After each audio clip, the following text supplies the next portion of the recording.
Markelle, how are you feeling after last night? You put up some good numbers. Are you feeling back in rhythm?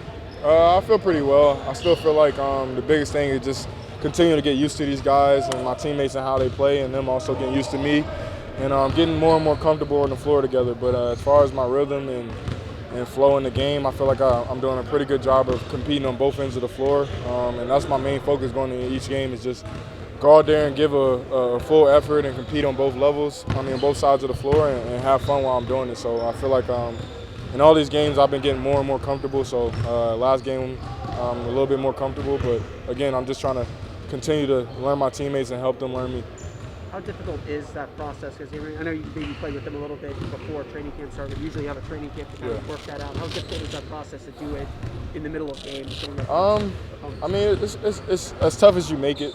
I feel like everybody's done a great job of just trying to be open and learn each other's game and play off each other.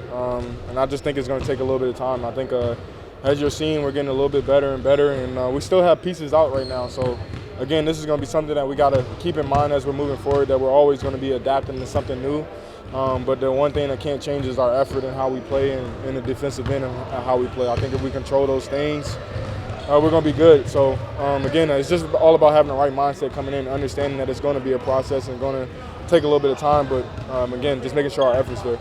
Kind of along those lines, it seemed like you and Paulo were getting to a nice group with one another, especially in the pick and roll.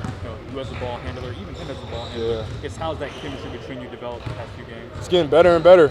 Again, this is his rookie year, and this is his first time playing with me and my first time playing with him. But again, he's a hooper, so the biggest thing out there is not overthinking. You want to go out there and play as stress-free and non-thinking as possible. And I just try to make it as easy as I can on him, and not only him, but the rest of my teammates, as far as moving into actions and just trying to be available for each other. So again, I think it's just something that you're going to see grow as we move along, because again, we have very, very talented players, so you never know what the lineup's going to be out there at the time. So being able to be versatile and understand each other's game and what we do best is going to be very important for us moving forward.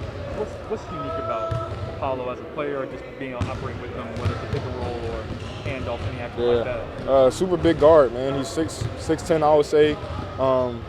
Very well at drawing contact, getting to the rim, but also a very capable passer. So again, when a guy like that has the ball, all you got to do is try to get yourself open, get in the line of vision, and he's pretty good at making those passes. So again, I just try to help him gain advantages in any way I can, and he does the same.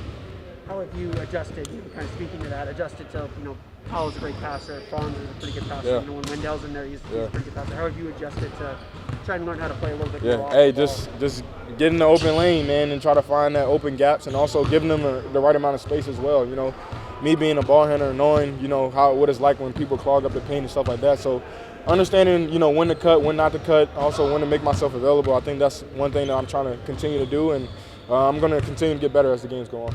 I'm sure you saw that Jonathan Isaac when you practicing with the Loveland team. You shared this journey with him for a long time. How excited are you for him? Super excited. When I found out the news, I just sent him a text, just wishing him the best and hoping everything goes well. And I'm pretty sure that he had an unbelievable day. But again, I'm just happy for that guy because I know the amount of work that he's put in and how tough it's been through this process. So as he's getting a step closer to playing, or those next steps as far as whatever it takes, I'm just rooting for him, and I'm happy to see it again, especially somebody who's been through, something that he's been through, and just seeing, again, the work that he puts in. I'm just super happy for him.